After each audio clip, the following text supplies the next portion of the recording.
Y a pas de souci, moi je te check la main et je te bouffe le zizi. Salut, tu peux te présenter si tu veux. Du coup, moi c'est Léo, j'ai 19 ans et je suis une. Marie-Zola, dites donc. Je suis une personne trans non-binaire, pronom il ou yel, étant donné qu'yel c'est compliqué à utiliser à l'oral, surtout il c'est totalement ok. Et puis voilà, je zone et je vibe avec mes chats et c'est tout. Et nombreux chats, parce qu'on là on est entouré de 3 chats. Vraiment, ils nous entourent, il y en a une là, Ouais. il y en a un là, il y en a une derrière. Putain, c'est vrai que ça fait un peu triangle, là c'est... Triangle des Bermudes. Ouais, mais il y a un côté un peu... C'est sorcière. Ah, mais c'est des chats de sorcières. Putain, c'est pour ça. On est dans une maison de sorcières. Merde. Pas quoi que merde. Normalement ça devrait bien se Ça passer, va. je pense. Ouais, C'est ça pas va. une mauvaise sorcière. Sauvé. Ok. Et donc du coup, personne trans, masque, définis un peu tout ça, s'il te plaît, On va rentrer si dans. tu veux. On va essayer. Je vais essayer de faire simple. Ouais. Genre, je suis une personne qui est du coup née assignée femme et qui est transitionnée vers un genre sur le plan social masculin. Parce que, étant donné que on vit dans une société binaire avec hommes et femmes et que au niveau de l'emploi, tout le bordel, l'identité non binaire n'existe pas aux yeux de beaucoup de personnes, j'ai choisi, Ouais. plutôt que de m'affirmer en tant que non binaire socialement, de m'affirmer en tant que personne masculine, par facilité. Mais en soi, je suis non binaire, fluide, entre non binaire et masculin. Faut se représenter le genre vraiment comme une espèce de ligne comme ça, où là t'as femme, là t'as homme, et puis un petit curseur.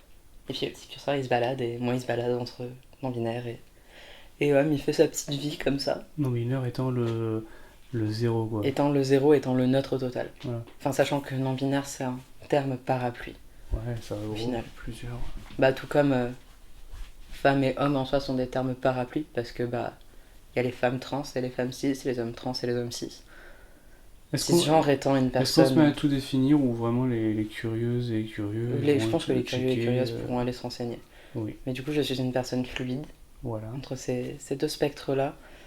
Chose qui peut être un peu compliquée parfois à appréhender, surtout pour moi. Enfin, surtout à Pourquoi? l'adolescence. Ah, l'adolescence. C'est compliqué à appréhender à L'adolescence, l'adolescence. c'est la découverte, donc après. L'adolescence, c'est la découverte, puis c'est surtout. Justement, il y a ce petit curseur qui bouge, qui fait sa vie. Et au début, moi, pendant très longtemps, j'ai fait, malgré moi, mon coming out à 14 ans. Et C'est-à-dire malgré toi. malgré moi, un soir, j'étais pas bien en pleine crise de dysphorie. Ouais. Dysphorie étant un mal-être Lié au genre ou à lié à l'identité. l'identité Voilà. de genre, voilà, qu'on ne se reconnaît pas dans le genre attribué à la naissance, souvent. Voilà. Et un soir, j'étais pas bien, j'étais en pleine crise de dyspho dans ma chambre, qui était un ancien garage, tu vois, donc assez sombre, assez froid, enfin, vraiment un contexte Super environnement. pas très cool pour un ado en pleine construction, en fait. Ouais. Et je suis là, je suis en pleine crise, je me déteste, j'ai envie d'arracher j'ai envie de m'arracher les seins, j'ai envie de m'arracher les fesses, j'ai envie de m'arracher les hanches, j'ai envie de me péter les cordes vocales pour que ma voix soit plus grave, et j'écris une lettre. Une lettre qui s'adresse à mes parents, lettre que à ce moment-là je me dis mais je ne la donnerai jamais. Ouais. Et je la cache en fait sous une pile de feuilles de cours, un truc comme ça. Et en me disant mais mes parents fouillent ma chambre, je le savais à ce moment-là, mais ne le trouveront jamais, ils iront jamais fouiller dans mes cours. Ouais. Je pars en camp scout l'été et je reçois un message de ma mère. On a trouvé un truc dans ta chambre, on en parle quand tu rentres. Ça fait vachement froid, hein, comme ça. Ça fait très peur. Et en fait, mes parents qui ont pensé que j'étais complexe à ma mère, qui m'a totalement la psychophobie de ouf. T'es malade, tu peux pas être un garçon, t'es né une fille, tu resteras une fille, t'es ma seule petite fille, tu resteras ma seule petite fille. Ok, ça part bien. Ça part très mal. super bien. Ça part très mal. Ça part très mal. Au final, maintenant, j'ai des parents qui me soutiennent totalement. Ma mère, Ouais. celle qui a poussé mon père à faire mon changement de prénom, Ouais. a accepté mon changement de prénom. Ma mère me demande tous les mois si j'ai bien fait mon inject de testo. Elle va m'aider pour les papiers pour changer ma mention de sexe à l'état Donc ça, civil. c'est quand même bien arrangé. Les choses ont beaucoup évolué parce Mais au que début, c'était pas facile. j'ai laissé du temps et j'ai réussi Ouais. à montrer que non, c'est réel en fait. Ouais. C'est réel et je suis moi et ça changera pas. Parce que pour les parents, il y a beaucoup une impression, surtout pour ma mère. Mon père avait ma grande sœur, une fille, il avait mon petit frère, moi, et puis il y avait moi au milieu. Ouais. Et mon père a toujours traîné dans la communauté queer. Mon père est queer en fait. Mhm. Donc ça a été plutôt simple pour lui. Il s'était un peu rangé du côté de ma mère parce que situation familiale compliquée. Ok. Il a courbé les chines en gros pour Oh. faciliter Un point les expression. choses. Oh, faudrait que je fasse ça. Je vais faire des points expression. Merci. Et avec le temps, non, les choses se sont tassées. J'ai réussi à montrer que c'était là. Mais pour ma mère, j'étais sa seule petite fille. Elle avait mon grand frère et mon petit frère. Et moi, j'étais Ouais. vraiment son petit bébé, quoi. Ouais. J'étais sa petite fille et elle a Projection. projection, énormément de projection vis-à-vis de sa mère qui était une énorme connasse aussi. Enfin, contexte familial très compliqué et elle était en mode j'ai un deuil à faire. Moi, je me disais, c'est comme s'il y avait quelques points qui peuvent bloquer, Ouais. genre un coming out dès le début. C'est soit la projection, soit l'homophobie ou. Mais je pense que par rapport à mes parents, mes parents sont pas des personnes homophobes ou transphobes ou quoi que ce Ouais. soit, tu vois. Ouais, mais je Il y a- voyais ça, homophobie ou transphobie. Oui, mais Et en après, il y général, avait il y a- le. C'est la peur d'avoir échoué quelque chose, tu vois. Ma mère, Ouais, elle quand il- avait. voilà, quand Ma il mère, relie ça à pendant longtemps, l'éducation, s'est ou même dit- carrément, où genre j'ai chié quelque chose. Bah, ma mère, pendant très longtemps, en fait, s'est dit que entre moi et mon petit frère, on est très très proches niveau âge. Ouais. Et en gros, entre l'accouchement de moi et le début de grossesse de mon petit frère, le père de ma mère est tombé gravement malade. Ouais. Et mon grand-père maternel est décédé quelques semaines après la naissance de mon petit frère. Mhm. Et ma mère a beaucoup reporté son deuil sur mon petit frère. Ouais. Mais en amour, en fait, elle a transféré. Je sais pas si elle en est consciente. Et je pense que même si elle l'est, elle n'en parlera jamais. Ouais. C'est trop intime, elle est trop réservée, ma mère, pour en parler. Et pendant très longtemps, elle m'a dit, mais est-ce que c'est parce que tu as l'impression que je préfère Louis et Stéphane? Ouais. Est-ce que c'est pour ça que tu veux être un garçon? Est-ce que c'est pour ça que tu es un garçon? Et je lui disais, non, maman. Ouais, genre en mode, ça se contrôle pas, quoi. Bah, Ouais. Je m'étais aussi posé la question, tu vois, quand elle m'avait dit ça, je m'étais dit, Ah, ok, peut-être en fait, qu'inconsciemment, peut-être, ouais. est-ce que c'est pas lié à ça? Est-ce que je cherche pas juste Mais en la gros, validation de ma mère? c'est rentré dans ta réflexion, quoi. C'est rentré dans mes réflexions et je l'ai pris en compte parce que Peut-être. j'avais 14 ans. Ouais. J'avais 14 ans, même moi, j'avais compris que je me sentais homme, mais c'était quand même vachement flou parce que Bah, on c'est fait déjà- comment c'est- pour ouais, être un homme dans une société où je suis née femme? Ouais, c'est nouveau, et puis il y a très peu d'exemples et tout, machin. De représentation. J'étais dans un collège privé catho. Ah, ça c'est bien ça aussi, ça. J'étais dans un collège privé catho, j'avais eu ma première petite amie l'année précédente et j'avais vécu déjà une vague d'homophobie au collège. L'année d'après, je reviens l'été, j'ai les cheveux courts, une vague de transphobie dans la gueule. L'homophobie au collège, c'est un bonheur, ça. J'ai connu, c'est Et un bonheur. vas-y, qu'à l'école, tout le monde vient te voir, ah, tu vas avoir une bite en plastique, tu vas te faire greffer une vieille bite. Yes. Et toi, t'es là en mode, je sais pas, je me suis pas renseignée sur les opérations et ça vous regarde pas, quoi. Ça, on pourrait glisser sur le sujet du t'es obligé de soit être hormoné, soit faire Ouais. des opérations chirurgicales pour être Il y a légitime en tant tellement de que... pression sur la transition. Ouais. Alors que, Mais pression, c'est limite le pire, qui est pas forcément toujours... qui provient pas forcément toujours de personnes soit transphobes, soit pas renseignées, ou soit... en fait, binaires et tout, souvent, mais ce des que j'ai fois, ça remarqué avec vient le temps, des- c'est pas les personnes qui sont transphobes, souvent. Ouais. Souvent, c'est les personnes qui ont volonté de savoir, Ouais. qui ont volonté de comprendre, qui ont volonté de s'instruire, mais qui n'ont pas les codes. Et en fait, très souvent, pas tout le temps, mais très souvent, c'est plus le propos et la formulation qui est transphobe, plus que la personne. Est-ce que du coup, la plupart du temps, est-ce que c'est maladroit, ou est-ce que c'est clairement par volonté d'avoir une vision fixe dans la tête et en Ça mode dépend non mais de c'est comme l'âge. ça. Ouais. Ah. Je sais que quand j'étais au collège, c'était du harcèlement. Ouais. C'était du harcèlement, j'étais harcelée depuis des années, et c'était un nouveau sujet sur lequel me harceler, en fait, tout simplement. Mais en fait, au début, je réagissais par la violence, je frappais énormément. Mhm. Et un jour, je me suis dit, tu sais quoi, Fuck. tu vas te... Non, même pas, tu vas voir. Je me suis dit, je vais me renseigner sur les questions qu'ils me posent. Ouais. Est-ce que tu vas te faire greffer une bite? Ok. On va se renseigner sur comment ça se passe une phalloplastie. Et s'ils me reposent la question demain, je leur explique toute l'opération. Ouais. Ça s'est arrêté très vite. L'éducation quoi. Ça s'est arrêté très vite. C'est vrai Quand que ils se sont rendus difficile compte de que se moquer d'un truc. C'est très compliqué de se moquer de quelqu'un quand la personne te répond sérieusement et te répond avec des choses réelles. Ouais. Concret. C'est très compliqué d'attaquer quand la personne en face de toi, elle réussit à garder son calme. Sauf Surtout si que tu- je suis sauf- devenue sauf- calme du jour au lendemain. Sauf si tu continues et que. En continuant, tu passes pour un con, quoi. C'est ça. En Mais général. en fait, au final, il y a pas longtemps, j'ai matché avec une meuf sur Ouais. Tinder. Enfin, il y a pas longtemps, il y a quelques mois. Mhm. Je match avec une meuf sur Tinder, je la trouve grave grave belle, on discute un peu. Et elle me dit, mais tu te souviens pas de moi? Je lui fais non, pourquoi? Aïe. Et elle me fait, bah, c'est moi, c'est. Je vais pas dire son prénom au cas où elle regarde, parce que genre, Ok, admettons. t'as envie, tu vois, mais elle fait, bah, c'est moi, genre, on était en classe de troisième ensemble, à cette école-là et tout. Et je fais, oh, putain. Donc en fait, t'as été maxi transphobe avec moi au collège, et ça y est, maintenant, tu veux me baiser? Après. T'as été maxi transphobe, t'as refusé de comprendre, j'ai Ah, failli me ah, foutre en l'air à cause des gens comme toi. Et, et là maintenant, ça y est, je suis harmonée, je te parais légitime. Tu vois, on en revient encore à ce truc de question Ouais. de légitimité. Parce qu'à l'époque, ils étaient en mode, ouais, tu ressembles pas à un cumé, t'as une voix de meuf. Après, dans ma tête, là, je me dis, au collège, on est gamin, on est con. On est gamin, on est con, mais franchement, je pardonnerai jamais. Ah, mais après, ça. Tu vois, enfin, Je comprends. Enfin, Non, mais quand c'est tu très. vois, là, la meuf, quand même, Vu que c'est j'ai pas violent, été agressif avec elle, mais en fait, ça avait... Bah, le ça- passif était tellement ouais, violent. Ça fait trauma, quoi. Et en fait, genre, j'étais là en mode... Mi-flattée, Ouais. je me disais, elle devrait avoir honte. Elle devrait avoir honte parce qu'elle m'a reconnue dès le début. Ouais. Elle savait que c'était moi. Parce que, et le pire, c'est qu'elle se souvient peut-être pas de la violence de l'époque. Les trois quarts des harceleurs se souviennent pas. Mm. Les harcelés se souviennent, les harceleurs se souviennent pas. Et c'est un peu littéral. C'est tellement paradoxal et en même temps, tu vois, quand j'ai capté qui c'était, je me suis un peu sentie genre bête de foire. C'est Ouais. un peu la petite meuf 6-7 qui est en mode ça y est, c'est quoi, t'as un mec mais t'as une chatte donc on va tester. Les fameux hétéro-curieux. Ouais, hétéro-curieux mais vas-y, j'ai une chatte mais je suis un queumé, du coup ça passe, ça reste hétéro. Un peu de la fétichisation sur les bords. Ouais.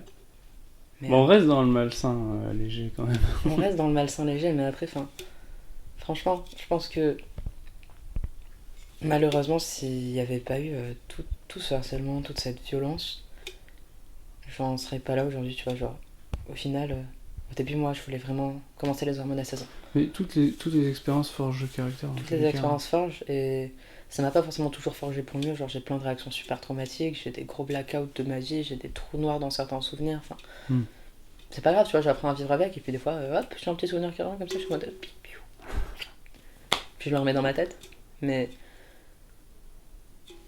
quand j'ai commencé ma transition, j'étais vraiment en mode. J'imposais mon identité et c'est super important, tu vois. Enfin, je sais pas, il n'y a pas à négocier sur mon identité. Ouais. Mais j'étais vraiment dans l'affirmation violente, en fait, du truc. Et je me rends compte que c'est une réaction qui est totalement normale au début. Mais maintenant, en fait, je suis vraiment dans le truc en mode. Mon petit frère m'appelle toujours pas Léo. Mais c'est pas grave. Ah, on en avait parlé, ça, je crois. Ici. Mon petit frère et mon grand frère ne m'appellent toujours pas Léo. Ouais. Ma grande soeur commence. Ok. Sachant que du coup, vu que j'ai 19 ans, ça fait quand même 5 ans que je suis out. Mhm. Mais mon petit frère et mon grand frère surtout ne m'appellent pas Léo. Et avec mon petit frère, j'en ai pas beaucoup parlé. On a une relation qui est très très particulière. On a très peu d'écart, on a grandi comme des jumeaux. Et quand j'ai fait mon coming out, il a très très mal vécu. Ouais. Parce que pour lui, j'étais sa soeur jumelle. Et vraiment, ça commence à rentrer dans l'ordre, tu vois. Genre, ma mère, il y a pas longtemps, elle m'a fait pourquoi tu l'appelles pas Léo? Ok. Et il m'a regardé, tu sais, dans le truc de la voiture là, comment ça s'appelle? Un rétroviseur. Il m'a regardé dans le rétroviseur, il m'a fait un petit sourire, il a fait c'est comme ça. Et moi j'ai compris, tu vois. Ouais. J'ai compris, ma mère n'a pas compris, mais moi j'ai compris parce que c'est mon petit ref et c'est comme ça. Mais par exemple, avec mon grand frère, j'accepte qu'il ne m'appelle pas Léo Ouais. parce que je sais que pour lui c'est intégré que je suis Léo. Je suis un mec. Je suis un mec avec une chatte et je suis un mec sous testo, je me pique la fesse toutes les 3 semaines à la testostérone, tu vois. Il Ouais. le sait. Il me demande des nouvelles de ma transition, comment ça va. Parce Ouais, que ça donc, m'a changé les hormones. Il ignore pas et tout machin. Il l'ignore pas du voilà. tout, il est totalement Mais c'est conscient. juste que Et c'est le juste, moi je prénom- lui ai dit, c'est ok. Ok. C'est ok parce que pour moi l'important, enfin, c'est ma mise, C'est tu de vois. l'attention. C'est ma... aussi. Pour autant, tu vois, genre mon tonton, ma tati et tout qui m'appelle pas Léo, ça me fait péter un câble. Ouais. Mais mon grand frère, ma grande sœur. Mais c'est les proches, alors. Mais en fait, c'est super C'est des régimes paradoxal. spéciaux. Mes parents, qui ont été très très durs avec moi sur ma transition au début, Ouais. qui ont vraiment fait preuve de très peu d'acceptation au début, Ouais. c'est Léo. et rien d'autre. C'est il et rien d'autre. C'est un peu une... Ouais, mais ça fait un peu validation parentale. Genre, faut au moins que ce soit carré sur. en fait, c'est pas tellement une recherche de validation, c'est plus... vous m'avez fait chier pendant des années. Vengeance. C'est limite une vengeance, mais en fait, c'est pas tellement une vengeance parce que c'est qui je suis. Ouais. Tu vois, c'est plus genre, vous m'avez tellement fait chier à rabâcher Que mon maintenant, prénom de tu seras naissance, intransigeant. à rabâcher des L, que maintenant je vais être intransigeant avec vous comme vous avez été intransigeant avec moi. Ok. Mais au début, Non, mais c'est... legit. Pour autant, il n'y a jamais eu de haine, tu vois, dans ce cas avec mes parents. Hmm. C'est juste, ça me semblait logique que mes parents m'appellent Léo. Surtout en sachant que quand j'ai fait mon changement de prénom, j'ai demandé à mon père et à ma mère de chacun choisir un deuxième prénom. Pour qu'en fait, eux aussi s'impliquent dans... même si c'était un changement de prénom qui m'était propre, c'est mes parents, et je considérais qu'ils avaient aussi à s'impliquer là-dedans, en fait. Parce que moi, j'avais vraiment l'impression de renaître. C'est un peu un retour aux sources, comme s'ils avaient eu le Du coup, en fait, je m'appelle Léo Alexander, que j'ai choisi, ouais. et mon père a choisi Lucien, et ma maman a choisi Enzo. Ok. Et en fait, c'était aussi histoire de dire, c'est ma transition, mais vous êtes mes 4 parents. prénoms. Ouais, 4 prénoms, ça fait beaucoup. Ah, c'est un bordel. Hein. Mais chaque prénom, en fait, a son truc, tu vois. Lucien, c'est le nom du tonton de mon père. Moi, Enzo, je fais partie de ces personnes qui ont qu'un prénom. Tu vois, je fais partie de cette sous-race. Et du coup, c'est toujours particulier pour moi quand on dit ouais, j'appelle machin. Mais Alexander, tu vois, c'était mon premier prénom. Parce que aussi, la recherche de prénom quand c'est trans, c'est un bordel. D'abord, ça a été Nathan. Après, il y a eu Matt. Après, il y a eu Alexander. Après, il y a eu Matthew. Et après, il y a eu Léo. Putain, t'es un peu parti en vrille parce qu'au début, c'était quand même des prénoms courts. Et à partir d'Alexander, ça vrille. C'est long, hein, Alexander. Nathan. Nathan, c'est un peu plus long. Nathan. Matt. Est-ce que, et du coup, dans cette réflexion de prénom, est-ce que tu pensais au diminutif ? Non. Bravo. Pas du tout. Genre. De toute façon, moi, je suis un tricheur. Mon père, il m'a dit tu choisis Léo parce que ta grande sœur, elle s'appelle Léa. Et j'ai fait genre, non. Non. Parce que genre, au début, moi, sur mes papiers d'identité, je voulais vraiment mettre Alexander. C'était vraiment le prénom que je me reconnaissais dedans. Ouais. Et mes parents m'ont dit, nous, on n'affectionne pas vraiment ce prénom, on a du mal, ça accroche pas. Et je me suis dit, ok, ça me semble quand même important que le prénom que je choisisse accroche pour mes parents. C'est ça. Ouais. Ça me semblait logique, ça me semblait normal pour eux, normal pour moi aussi, surtout. Et du coup, en fait, c'est tout con, je suis allée sur internet, j'ai tapé prénom pour garçon. Et en fait... on va couper, ça on le gardera pas. Non, je déconne. Et en fait, non, mais vraiment, Léo, ça m'a... Ok, tes yeux sont tombés devant, mes yeux sont tombés dessus et genre directement... Et du coup, quand tu as dit à tes parents, ils ont dit ok. Ouais, et en fait, direct... Enfin, au début, j'ai fait, on va faire un test. Ouais. On va essayer. Ouais. Donc mes parents m'appelaient pas encore Léo à ce moment-là, tu vois. Genre, je leur avais dit, mais ils n'arrivaient pas encore à m'appeler par mon prénom. Mais du coup, j'ai commencé avec mes potes et en fait, tous les autres prénoms que j'avais essayés avant, j'avais un temps d'adaptation. Alors que Léo, c'est venu instant. C'était... Allez, c'est en cours. En cours, c'était Léo. En même temps, c'est un prénom court et ça aide bien, je pense, à être adopté. Je pense que ça aide, mais... Aussi, moi, je suis un tricheur, hein, comme je t'ai dit tout à l'heure, Alex, 4 lettres. Et encore diminutif 2 lettres. Al. Pas de problème. Tu te casses pas les couilles. Ah non, mais... Bientôt, ça sera un. Non-binaire, ça... trop bien, j'ai pas besoin de renommer. Tu serpentes, tu serpentes. Mais ouais. Et alors du coup, c'est cool, parce que comme tu me disais tout à l'heure, t'as quasiment plus de dysphorie. Ouais. T'as même des euphories. Avant, je connaissais pas du tout l'euphorie, tu vois. Et du coup, c'est très cool. Parce qu'on va dire que ça s'arrange plutôt bien. Bah, ça, là, tu vis bien ta transition, on roule. Je la vis bien, pas forcément. Bon. C'est très... c'est tellement compliqué. D'accord, pas tout le temps, mais on va dire que dans les grandes lignes... Dans les grandes lignes, ça va. Mais malheureusement... parce que j'ai quand même envie... Ça fait chier, mais... c'est pas faut prévenir, parce que c'est une évidence. Mais il y a des personnes qui vont pas forcément y penser, mais c'est quand même pas facile du tout de faire une transition. Déjà parce que je pense que se piquer le cul, c'est pas forcément très agréable, même si on s'habitue peut-être un peu à tout. Bref. Se les faire soi-même, c'est compliqué. Souvent, c'est les infirmières qui le font. Mais il n'y a pas que ça, il n'y a pas que les trucs que tu fais toi-même, il y a aussi du coup vivre avec les gens autour de soi. Malheureusement, on vit en société et les sociétés ne sont pas toujours inclusives, et loin de là. C'est très compliqué parce que moi, par exemple, j'ai changé mon prénom, mais pas mon état civil, donc il y a encore écrit le petit F sur ma carte d'identité que je tiens à garder par esprit politique, tout simplement. Féminisme. Non. Féminisme et transactivisme. En Aussi. fait, c'est aussi que genre. Il y a écrit F, ok. Mm. Mais genre. Ça désigne juste ce que j'ai entre les jambes et. T'en as quelque chose à foutre, toi? Moi, non. Trop bon. Et après tout, c'est un choix, quelque part. C'est un choix. Moi, j'ai toujours dit, genre, je changerai ma mention de sexe sur mes papiers quand en France ils autoriseront la mention neutre, qui existe déjà dans d'autres pays. Et d'ailleurs, de plus en plus, donc il n'y a Bah, aucune ça raison que ça commence à se n'arrive faire aux pas. États-Unis, ça se fait au Canada, ça commence à se discuter en Angleterre aussi, il me semble. Ouais. Il n'y a pas dans quelques pays de l'Est où c'est passé aussi, peut-être. Si, mais ça commence à passer petit à petit en fait. Et Donc je pense que tout simplement parce que au-delà pour les personnes trans, les personnes intersexes. Ouais. En fait, parce que c'est tout con actuellement. Enfin, non, c'est pas le sujet, mais genre les personnes intersexes. Si on autorisait le genre neutre sur les papiers, bah, elles n'auraient plus à subir de mutilation génitale Voilà. à la naissance. J'allais y venir, mais. Ce qui est Et en fait, c'est tellement banalisé.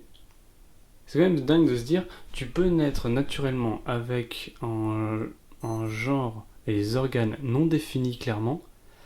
La première pensée qui vient aux gens, c'est de se dire, bon, on va on va bricoler ça, on va faire de la chirurgie pour que ça ressemble soit à un mec, soit à un homme. Peut-être, même si c'est quand même un peu attriqué, en se disant, ça part d'un bon sentiment, ça sera moins compliqué pour lui, au moins il rentrera dans des cases, ça peut être une vision. Mais dans un sens, c'est quand même complètement dénaturé Moi, il y a un truc qui m'avait fait chialer il y a quelques années. Ouais. Il y a 2-3 ans, je suis allée à la Pride, à Toulouse. À la Pride sauvage, organisée par Act Up et tout le bordel. Je crois que j'y étais aussi. Ouais, parce que j'avais bugué, je me disais, il y en a eu deux. En gros, vraiment, n'allez pas au Pride organisé par la mairie. C'est juste du marketing, c'est du queerbaiting, c'est dégueulasse, c'est du pinkwashing. Allez au Pride organisé par Act Up. C'est vraiment les Prides inclusives où toute la communauté peut se reconnaître, sans hétérocisme. Et genre, il y a une meuf qui a pris le micro. Une meuf trans intersexe. Alors quand tu dis meuf trans intersexe, pour beaucoup ça semble totalement saugrenu. Comment tu peux être une meuf trans et intersexe? En fait, elle est née intersexe. Et les médecins ont décidé que ça serait un homme. Les médecins ont décidé que ça serait un homme. Elle a passé toute son enfance en fait à faire des allers-retours à l'hôpital, sans que ses parents lui expliquent pourquoi. Sans que les médecins lui expliquent pourquoi. Donc elle allait voir le médecin, il lui écartait ses jambes, il regardait, ouais, ok, tu vas au bloc, hop, elle ressortait du bloc, elle comprenait pas trop ce qui se passait. C'est hyper glauque. C'est hyper glauque. Pour une gamine de 10 ans, tu vois. De sa naissance à ses genre 10-12 ans, elle disait elle a subi des opérations sans trop savoir. La douleur, les médocs. Et en plus en te disant complètement que juste t'es né avec une maladie ou une malformation, et que c'est juste pas de bol. Rien, et le corps médical ne t'explique rien. Et en fait, mais parce que c'est parce que c'est institutionnel et banalisé. Arrivée à l'adolescence, elle était en mode je suis pas un homme. Elle a fait son coming out trans. Et là en fait, c'est pas anglais, mais en fait, t'es né entre les deux. Et la meuf, elle était là, mais vous avez détruit ma vie. Vous avez détruit qui j'étais en fait. Vous avez choisi mon sexe. Alors que, est-ce que j'étais pas en âge de consentir? J'étais pas en âge de choisir? C'est super violent, c'est d'une violence mais totalement inouïe. C'est horrible, enfin... Mais après, l'intersexualité, c'est encore autre chose, tu vois, mais c'est vrai que même la transphobie dans le corps médical, c'est un enfer. Genre, moi je sais que c'est pas bien, mais je refuse de voir des médecins pour ma transition. J'ai vu des médecins pour me faire prescrire mes hormones, et puis j'en ai pas revu de prix. Alors que normalement, tu dois avoir un endocrinologue pour faire des prises de sang, pour vérifier tes dosages. Moi je sais que je suis en surdosage, ça nique mes reins. Et du coup, je suis un peu en train de baisser mes doses progressivement. Mais tu vois, c'est compliqué niveau dyspho de me dire j'ai une ampoule d'un millilitre. Franchement, mettre juste en demi-millilitre et jeter le reste, ça me fait mal au cul. Ça me fait mal au cul quand tu sais le prix que ça coûte en plus. Ça va que j'ai l'ALD, je suis remboursée. Mais si j'avais pas l'ALD, ça me coûterait c'est 7 balles par millilitre. Toutes les 3 semaines. C'est énorme. C'est énorme, je galère déjà un poil de cul à me nourrir et à nourrir mes chats. Si je dois payer 7 balles mon hormone en plus. Non. Et genre, enfin, je refuse d'aller voir des médecins tout simplement parce que, je suis pas malade. Pour avoir l'hormone, pour être sous hormonothérapie, tu dois avoir un médecin, un endocrinologue et avoir l'attestation d'un psychiatre qui atteste que tu souffres de dysphorie de genre. Mais ça, c'était jusqu'à il y a pas trop longtemps, je crois que maintenant c'est plus obligatoire. Non, ça a changé? En gros, enfin. Ça a jamais changé. Ça, c'est ambigu. C'est-à-dire que certains médecins, moi par exemple, le médecin qui m'a prescrit mes hormones m'a dit si tu peux avoir un avis de psychiatre, c'est cool, sinon je m'en branle. Ok. Mais t'as beaucoup de cas de médecins qui ont été radiés de l'ordre des médecins parce qu'ils ont fait ça sans autorisation de psychiatre. Ok, donc en fait, non, c'est pas du tout. D'accord. En fait, c'est très ambigu, il n'y a rien qui est clair là-dessus. Parce qu'en même temps, la transidentité n'est plus reconnue comme une maladie, mais la dysphorie de genre est reconnue comme une maladie. Tu vois, donc par exemple, une personne. En fait, on en arrive même au stade où on doit mentir au psychiatre. Moi, je sais que le matin, je suis allée le voir en lui disant que j'étais un mec trans. Ouais. Je suis pas un mec trans, je suis non-binaire. Ouais.